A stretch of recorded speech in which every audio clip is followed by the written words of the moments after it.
Hola, pues bueno, el día de hoy vamos a hablar sobre un tema muy importante que es las emociones.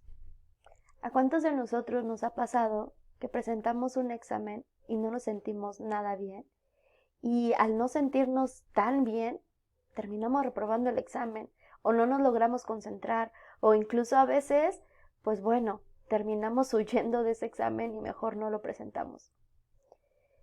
El poder trabajar tus emociones es algo muy importante, porque en la vida todo el tiempo estarás manejándolas, viviéndolas, y es por ello que es muy indispensable que aprendas a saber qué hacer cuando te sientas de cierto modo.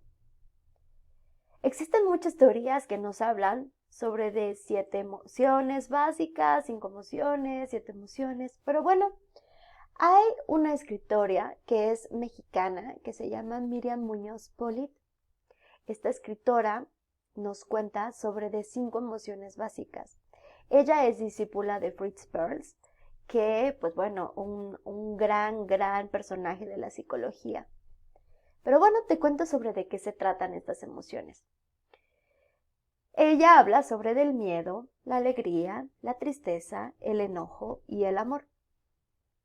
Todas estas tienen funciones diferentes para nuestro, pues sí, funcionamiento en la vida. Y todo el tiempo las estamos sintiendo.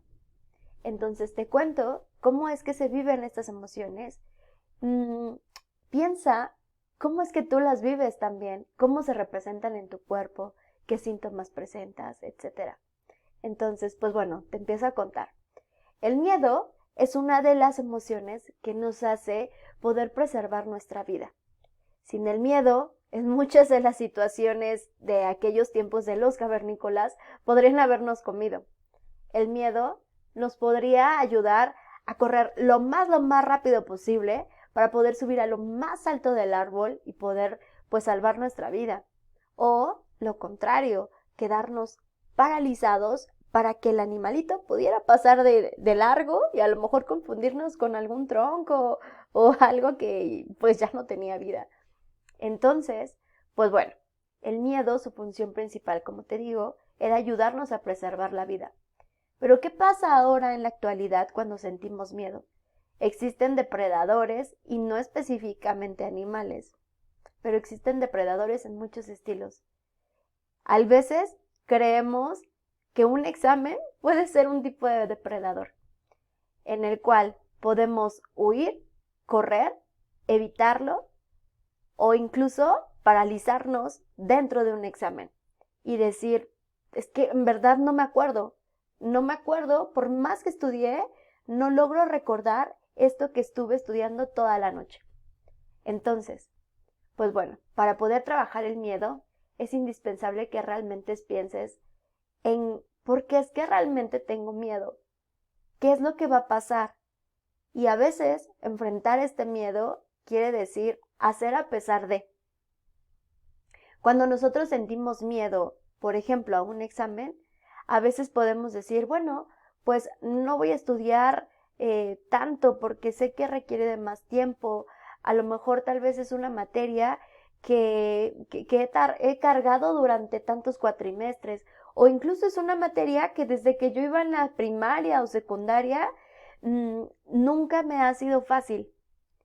Pero si tú ese miedo lo tomas a tu favor y desde ese miedo actúas, entonces va a ser muy fácil el que puedas vencerlo.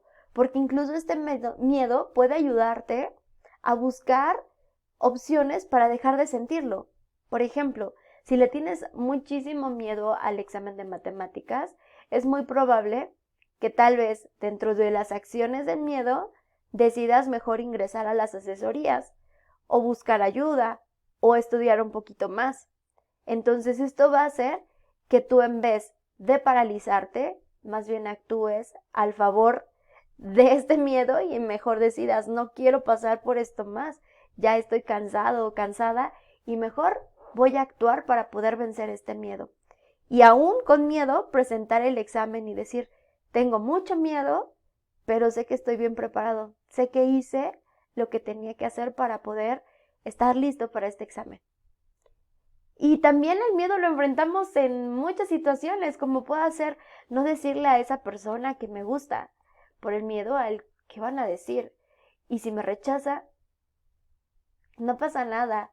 Dile a esa persona que te gusta, y si probablemente te dice que no, habrá otras personas que probablemente coincidan con lo que tú quieres, con tus gustos, con tus preferencias, etcétera. Entonces, pues bueno, la idea es romper con ese miedo y más bien hacer lo que podemos hacer para poder vencerlo. Después tenemos lo que es la alegría. Y bueno, la alegría principalmente se siente como si fuera algo que te moviliza, algo que te hace, pues bueno, sentirte con esta energía. Incluso está representado precisamente como con una alta, pues una alta satisfacción, en donde sientes plenitud. Entonces, la alegría nos hace tener la sonrisa de oreja a oreja y también pues que todo se vea maravilloso, nos moviliza. Y bueno, después seguimos con la tristeza. Y la tristeza, al contrario de la alegría, lo que nos hace sentir este bajón de energía en el que podemos incluso ver a la gente que todo el tiempo está viendo hacia abajo, que la forma de caminar es pues a lo mejor encorvada, que siempre están cubriéndose. Aquellos compañeros que vemos ahí hasta lo más lejos del salón ocultos, o aquellos compañeros que vemos que en las cámaras pues bueno no las prenden, que a lo mejor tal vez pues nunca comparten nada, que siempre los vemos en su rostro pues esa tristeza. Y la tristeza nos ayuda mucho a tener estos momentos de introspección. ¿Y qué es esto de introspección? Pues bueno, el poder ir adentro, a lo que estoy sintiendo, el no evitarlo. Y fíjense que la tristeza está muy ligada también con estos procesos en los que yo vivo un duelo. Y bueno, como todo tipo de etapas de duelo, pues es indispensable a veces sentir este bajón de energía. ¿Por qué? Pues porque puedo extrañar a esa persona, o a lo mejor no tengo un duelo solamente por alguien que amé. Puedo tener también un duelo por algo material, o puedo tener un duelo porque ahora ha terminado una etapa en mi vida. Entonces, vivir este duelo es inevitable, vivir la tristeza es inevitable, e incluso habrá momentos en que tendré que sentir esta tristeza porque, no sé, tal vez falleció alguien que yo amaba mucho, o terminé la relación en la cual tenía grandes expectativas. Entonces, pues bueno, la tristeza es parte del camino, y en la tristeza podemos experimentarla como si fuera este tipo brincolín, en el que a veces podemos caer y podemos ir al fondo, pero la misma tristeza también te ayuda a poder recuperarte y poder resurgir, reestructurar. La tristeza y los periodos de duelo precisamente se caracterizan por esto, porque hay ocasiones en que en este momento, en este episodio de duelo, puedes sentirte muy mal, muy triste, pero llegará un momento en el que tendrás que salir adelante, en el que tendrás que volver a reestructurar tu vida, en el que también incluso aprenderás a decir adiós, un adiós temporal o un adiós en el cual recuerdes con orgullo, con amor a esa persona, y también pues sigas viviendo tu vida porque amas a esa persona. Entonces, dentro de la tristeza podemos experimentar esta introspección, y es inevitable poder enfrentarte con ella.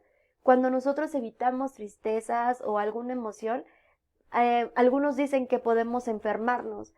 Cuando pues no dialogamos nuestra tristeza o lo que nos está pasando, puedo enfermarme muchísimo de gripe o de algunas otras enfermedades que tengan que ver con la congestión nasal. Pero bueno, ese será otro tema. El caso es que la tristeza principalmente nos ayuda a no evitar esos cambios, a no evitar también a veces el aprender a decir adiós. Y bueno, después tenemos miedo, alegría, tristeza, y seguimos con el enojo. El enojo es como si se experimentara un tipo de explosión dentro de nosotros, y dentro de esta explosión pues muchas veces puede ser destructiva. Y a veces decimos cosas que no queríamos decir, o incluso ofendemos a otros, o en algunos de los casos hasta incluso golpear a alguien. Entonces, el enojo, en muchas de las ocasiones necesitamos aprender a trabajar el diálogo efectivo, el poder hablar con el otro de una forma asertiva. Y la función principal del enojo es ayudarnos a establecer límites. Y estos límites son necesarios. ¿Por qué? Porque a lo mejor esto que está ocurriendo en mi entorno no me parece adecuado, no coincide con mis creencias, o a lo mejor es algo que considero que están dañando a alguien más, que es injusto. Entonces, necesito establecer un límite para que así yo pueda sentirme mucho mejor. Entonces, existen muchos tipos de límites y también ese es un tema muy extenso, pero bueno, puedo establecer un límite con esas personas que probablemente necesito que dejen de tener estas acciones, pero este límite debe de ser definitivo. Entonces, puedo incluso dialogar con el otro y decirle, ¿sabes qué?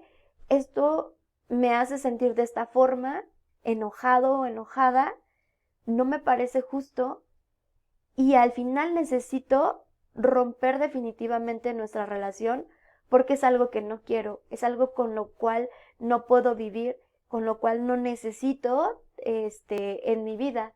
Y entonces establezco un límite y a lo mejor termino esa relación.